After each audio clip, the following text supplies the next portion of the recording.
In Europe, an economic storm is brewing, one not seen in decades. Germany and France, the two engines of the European Union and the two powers whose industries once shaped the continent, now stand on the brink of their most serious crisis since the Great Recession.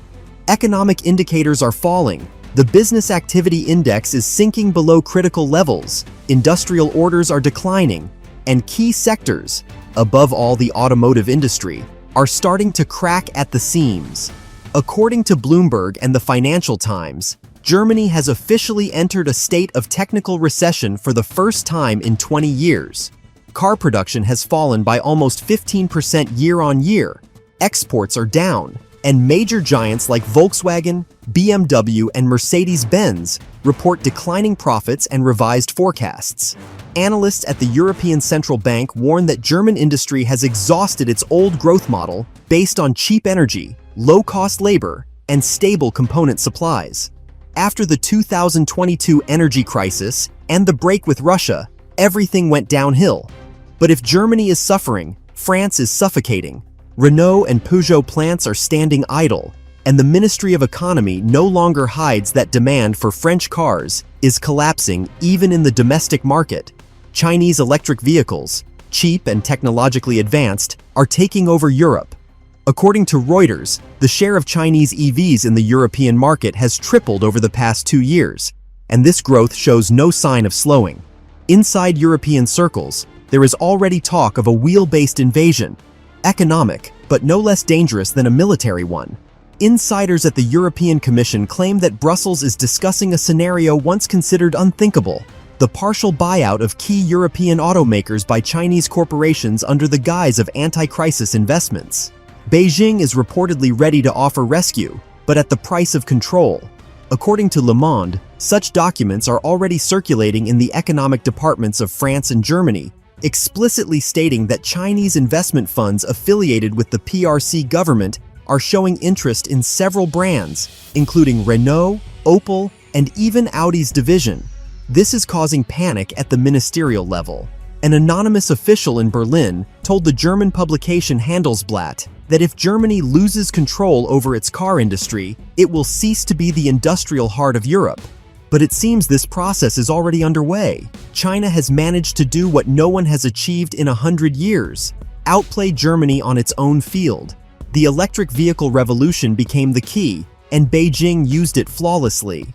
While European bureaucrats argued about quotas, subsidies, and environmental standards, Chinese engineers were creating next-generation batteries, building massive factories, and securing global logistics. Today, every second electric car in the world is either made in China or uses Chinese batteries. This is no longer a catching-up economy. It is a leader. And now, as Europe weakens, China is ready to deliver the decisive blow. According to Nikkei Asia, Chinese investment funds are preparing a silent wave of strategic acquisitions disguised as partnerships, joint ventures, and technology exchanges. In particular, companies such as CATL, BYD, and Geely have already opened negotiations with European governments, offering financial support to sustain production. However, analysts at the London School of Economics believe these offers conceal a far broader goal: establishing systemic influence over Europe's entire automotive value chain. If Chinese firms gain access to the technologies, logistics, and dealership networks of European brands, they will be able to control the market from the battery to the final buyer. This effectively means the subordination of Europe's car industry to Chinese capital. German media are already calling it a second Marshall Plan, but in reverse, this time it is not America rebuilding Europe, but China buying up what remains of it. It is noteworthy that all this is happening against the backdrop of a political crisis within the European Union. France is engulfed in protests over tax increases, while Germany is mired in disputes between coalition parties about industrial support. The economy is collapsing, the energy sector is unstable, and public discontent is growing. At this very moment, China is stepping in as a savior, offering billions of euros in investments and technological partnerships that in reality turn into dependence.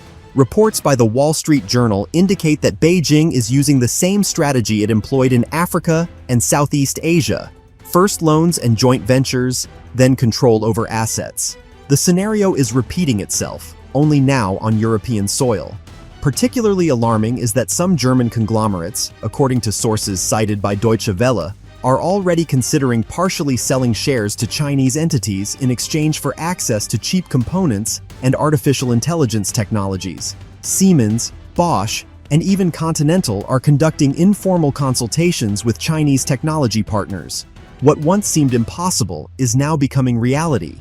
Europe faces a choice.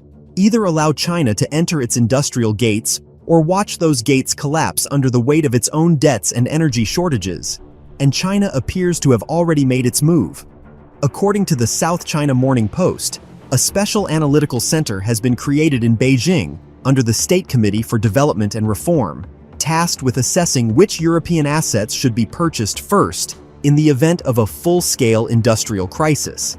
This includes not only the automotive industry, but also electronic supply chains, logistics companies, and startups in the field of autonomous driving. This is not a coincidence. It is a systemic strategy. While Europe tries to shield itself with tariffs and protectionism, China is simply waiting for the weak links to fall apart on their own. Economists call this moment the point of technological rupture, and when it arrives, it will already be too late. Europe, once built as a union of industrial power and innovation, risks becoming the stage for a new kind of division, without wars, but with the same consequences. Amid all this, confidence reigns in Beijing. Chinese state media report record profits for auto giants BYD and Chery, whose exports to Europe have grown by nearly 50%. They are building factories in Hungary, Serbia, and Spain, quietly integrating into the EU market. Officially, these are investments, but in essence, they are an expansion of influence. Germany and France are hesitating, arguing, and trying to agree on a unified defense strategy. But time is running out. And if Politico's sources are correct, as soon as this winter China may make its first move, through an offer to purchase controlling stakes in one of France's leading conglomerates. No one knows which one, but everyone understands it will be a turning point, because on that day, Europe will realize that its industrial era has ended, and a new one has already begun under the sign of the red Chinese flag. And while Europe is frantically searching for a way out, more and more experts admit that the crisis has already passed the point of no return. The world is once again dividing into blocks, but this time not along military lines, along industrial ones.